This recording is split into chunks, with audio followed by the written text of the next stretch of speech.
പൗരത്വവും അസ്തിത്വവും തെളിയിക്കൽ വലിയ കടമ്പയായ പുതിയ കാലത്ത് ഫോട്ടോ പതിച്ചതും കേരളീയനാണെന്ന് തെളിയിക്കുന്നതുമായ സ്വന്തം തിരിച്ചറിയൽ രേഖയുമായി സംസ്ഥാന സർക്കാർ രംഗത്ത്.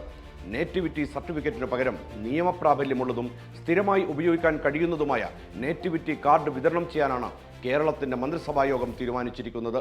സർക്കാർ സേവനങ്ങൾക്ക് ഗുണഭോക്തൃ തിരിച്ചറിയൽ രേഖയായി ഇത് ഉപയോഗിക്കാം. നിലവിൽ സംസ്ഥാന സർക്കാർ നൽകുന്ന തിരിച്ചറിയൽ രേഖയായി റേഷൻ കാർഡ് മാത്രമാണുള്ളത്. വോട്ടർ പട്ടിക തീവ്രപരിഷ്കരണത്തിൽ അഥവാ SIRൽ 12 തിരിച്ചറിയൽ രേഖകളിൽ പോലും റേഷൻ കാർഡ് പരിഗണിച്ചില്ല.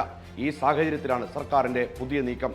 വ്യക്തിയുടെ ജനനവും ദീർഘകാല താമസവും തെളിയിക്കുന്ന രേഖയാണ് നേറ്റിവിറ്റി സർട്ടിഫിക്കറ്റ്. എന്നാൽ ഇത് നിയമപ്രാബല്യമുള്ള രേഖയല്ല. ഇതിന് പകരമാണ് ആധികാരിക രേഖയായി പുതിയ കാർഡ് കേരളം നൽകുക. സംസ്ഥാന സർക്കാരുമായി ബന്ധപ്പെട്ട സേവനങ്ങൾക്ക് പുറമെ മറ്റ് ആവശ്യങ്ങൾക്കും ഈ കാർഡ് ഉപയോഗിക്കാമെന്ന് മുഖ്യമന്ത്രി പിണറായി വിജയൻ. തഹസിൽദാർക്കാകും വിതരണ ചുമതല. ആധാറും വോട്ടർ IDയും ഉള്ളപ്പോൾ മറ്റൊരു തിരിച്ചറിയൽ കാർഡ് എന്തിനാണെന്ന ചോദ്യത്തിന് ആധാർ ഉള്ളപ്പോഴും നാട്ടിൽ ഭീതി നിലനിൽക്കുകയാണല്ലോ എന്നായിരുന്നു മറുചോദ്യം. താൻ ഭാരതീയനാണ്, കേരളീയനാണ് എന്ന് സ്ഥാപിക്കാനാണ് പുതിയ രേഖ. കേരളത്തിൽ ജീവിക്കുന്നയാളാണെന്ന സാക്ഷ്യപത്രമാണ് ഇതിലൂടെ സാധ്യമാകുന്നത്. ഇതൊരു രാഷ്ട്രീയ ചെറുത്തുനിൽപ്പ് കൂടിയാണ്.